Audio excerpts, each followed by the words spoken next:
சரி நல்லா பிரிஸ் எதில் மட்டும்தான் அடிக்கணும். இந்த மீன் மீன் காஞ்சிருக்கா அதனால தான் பிரிஸ் அடிக்கணும். பிரிஸ்ல வச்சா சரியாயிடும்.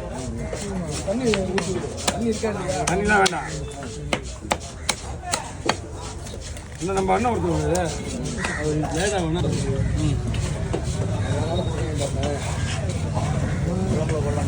ஆஹா ட்ரை பண்ணுறீங்களா? ட்ரை பண்ணும்போது அப்படியே வறுக்கிறதுக்கு எப்படி செய்வீங்க? அந்த மீன் குடிக்க மசாலா கூட அதே ஊற வச்சுருங்க. வறுக்கிற மாதிரி வறுத்து எடுத்துங்க. ஒன்றும் ஆகாது.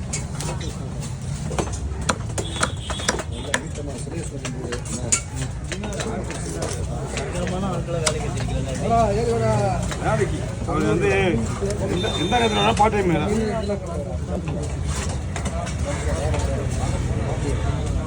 மழை வெளியே இது ஒரு மழைப்பா. ஏன் அது ஈஸியாக வெளியே வராது.